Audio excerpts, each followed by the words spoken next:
Hello friends, welcome to Sandhya cooking Kolkata. இன்றைக்கி நம்ம என்ன செய்ய போகிறோன்னா, கொல்கத்தா ஸ்டைலில் புளிப்பு இல்லாமல் மீன் கிரேவி செய்ய போகிறோம். வாங்க இது எப்படி செய்யலான்னு பார்க்கலாம். அதுக்கு முன்னாடி நம்ம சேனலை ப்ளீஸ் சப்ஸ்கிரைப் பண்ணிவிட்டு பாருங்கள் ஃப்ரெண்ட்ஸ். இந்த புளிப்பில்லா மீன் கிரேவி ஒரு டைம் கன்ஃபார்ம் வீட்டில் ட்ரை பண்ணுங்கள். அவ்வளோ டேஸ்ட்டாக சூப்பராக இருக்கும், ஈஸியாகவும் இருக்கும். அதுக்கு முதல்ல நான் ஜிலேபி மீனை வாங்கி மஞ்சத்தூளும் உப்பு போட்டு ஒரு கால் மணி நேரம் அரை மணி நேரம் மாதிரி ஊற வச்சுருக்கேன். அதுக்கப்புறம் ஸ்லைஸாக கட் பண்ண ஒரு சின்ன சைஸ் தக்காளி 2, அதே மாதிரி ஸ்லைஸாக கட் பண்ண பெரிய வெங்காயம் 3, 2 பச்சை மிளகாய், இஞ்சி பூண்டு பேஸ்ட்டாக இருந்தால் நீங்கள் 2 ஸ்பூன் போட்டுக்கோங்க. நான் பேஸ்ட் இல்லாததுனால இஞ்சி பூண்டு பச்சை மிளகாய் கொஞ்சம் தண்ணி ஊற்றி அரைச்சிருக்கேன். அதுக்கப்புறம் கொத்தமல்லி தூறதுக்கு, அதுக்கப்புறம் மசாலா பொடியெல்லாம் இருக்குது, அதை நான் அப்புறம் செய்யும்போது பார்த்துக்கலாம். முதல்ல அடுப்பில் கடாய் வச்சுக்கலாம். கடாய் சூடானதும் நம்ம முதல்ல இன்றைக்கி கடுகு எண்ணெய் தான் போடுறேன். நீங்கள் எந்த எண்ணெய் வேணால் யூஸ் பண்ணிக்கோங்க. எண்ணெய் நல்லா சூடாகணும், ஆவி பறக்கிற அளவுக்கு சூடாகணும். அப்போ தான் மீன் போடணும். மீனை அந்த சைடு எல்லாருமே பொரிச்சிட்டு தான் குழம்பு செய்வாங்க. பச்சை மீனை எப்போவுமே செய்யவே மாட்டாங்க. அதே மாதிரி நானும் இன்றைக்கி செய்கிறேன். நல்லா எண்ணெய் சூடானதுக்கப்புறம் நீங்கள் மீனை போட்டிங்கன்னா நல்லாவே கொஞ்சம் கூட கீழே ஒட்டாமல் கடாயில் நல்லா திரும்பி வந்துடும். மீன் பார்த்திங்கன்னா உங்களுக்கே தெரியும். மீன் கொஞ்சம் கூட ஒட்டலை, அப்படியே அழகாக பொரிஞ்சு வந்துருச்சு. இன்றைக்கி நான் ஜிலேபி மீன் தான் எடுத்திருக்கேன். நீங்கள் எந்த மீனை வேணால் செய்யலாம், இதே மாதிரிக்கே செய்யலாம். 3 மீன், 3 தலை, அதோட 3 தலை இருக்குது. அதையும் நம்ம அதே மாதிரி பொரித்து எடுத்துக்கலாம். அதே எண்ணெயில் ஸ்லைஸாக கட் பண்ண பெரிய வெங்காயம், அதை நம்ம போட்டு ஒரு லேசாக கண்ணாடி பதத்துக்கு வதக்கி விட்டுக்கலாம்.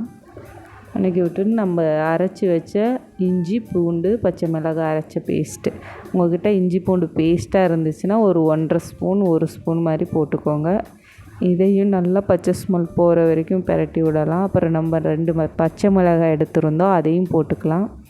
அதோடு சேர்த்து ஒரு அரை ஸ்பூன் கல் உப்பு சேர்த்துருக்கேன். அதையும் இந்த ஸ்டேஜ்லேயே சேர்த்துட்டு நல்லா பிரட்டி விடலாம். நம்ம மஞ்சத்தூளும் உப்பு மீனில் போட்டு பிரட்டி இருக்கிறதுனால கிரேவிக்கு ஏற்ற மாதிரி அரை ஸ்பூன் உப்பு போட்டிருக்கேன். நீங்கள் பார்த்து உப்பு சேர்த்துக்கோங்க. அதுக்கப்புறம் 2 ஸ்லைஸாக கட் பண்ண சின்ன தக்காளி 2, அதையும் நம்ம போட்டுக்கிட்டாச்சு. அதில் சீரகப்பொடி அரை ஸ்பூன், மல்லிப்பொடி அரை ஸ்பூன், அதுக்கப்புறம் மிளகாய் பொடி 1 ஸ்பூன், அப்புறம் குழம்பு மிளகாத்தூள் 2 ஸ்பூன், மீன் குழம்பு மசாலா அது 2 ஸ்பூன், அதெல்லாம் போட்டுட்டு கொஞ்சோண்டு தண்ணியை சேர்த்து நல்லா எண்ணெய் பிரிஞ்சு வர அளவுக்கு நல்லா பிரட்டி விடணும். இந்த ஸ்டேஜ் ரொம்பவுமே முக்கியம். டக்குன்னு தண்ணியை ஊற்றிடாதீங்க. நல்லா சுண்டி அந்த பச்சை ஸ்மெல் எல்லாம் போகணும். இது நல்லா தொக்கு மாதிரி ஆயிரும். அந்த ஸ்டேஜில் தான் நம்ம தண்ணியை ஊற்றணும். அப்போ தான் கிரேவி நல்லா டேஸ்ட்டாக வரும். இப்போ பார்த்திங்கன்னா நல்லா தொக்கு மாதிரி ஆயிடுச்சு.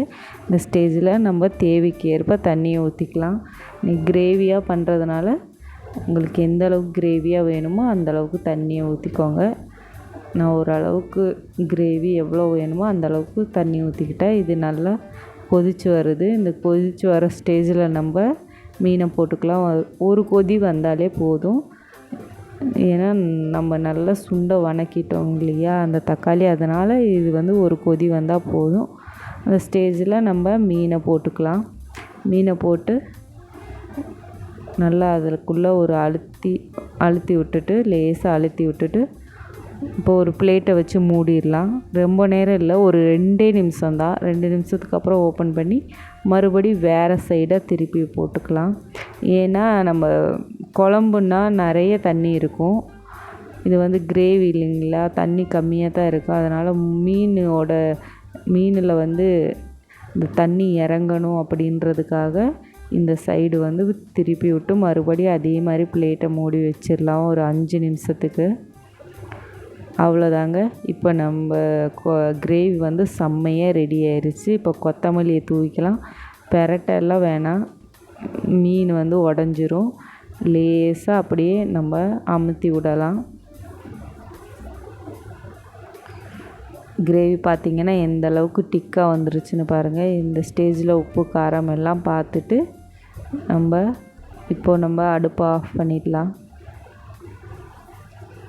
அவ்வளோதான், நம்ம மீன் கிரேவி செம்மையாக ரெடி ஆயிடுச்சு. ரொம்ப ஈஸியானது கூட, ரொம்ப டேஸ்ட்டானது கூட. கொல்கத்தா ஸ்டைலில் இந்த மாதிரி மட்டும்தான் மீன் கிரேவி செஞ்சு சாப்பிடுவாங்க. அவங்க ஸ்டைல்லையே நானும் செஞ்சுருக்கேன். எனக்குமே இது ரொம்ப ரொம்ப பிடிக்கும். நான் இப்போ புளிப்பு எப்பாவது ஒரு நாள் தான் மீனில் சேர்த்துக்கிறேன். மிச்சப்படி இந்த மாதிரி தான் மீன் கிரேவி பண்ணுவேன். பார்த்திங்கன்னா உங்களுக்கே தெரியும் எவ்வளோ நல்லா வந்திருக்குதுன்னு. எனக்கு ரொம்பவுமே பிடிச்ச மீன் கிரேவி. எந்த மீனாக இருந்தாலும் இதே மாதிரி நீங்கள் செஞ்சு பாருங்கள். கொல்கத்தா ஸ்டைலுன்னு அதையும் நான் பண்ணுறேன். இதே மாதிரி வீட்டில் ட்ரை பண்ணி பாருங்கள். குழந்தைங்களுக்கு ரொம்பவுமே பிடிக்கும். எல்லாருமே ரொம்ப விரும்பி சாப்பிடுவாங்க.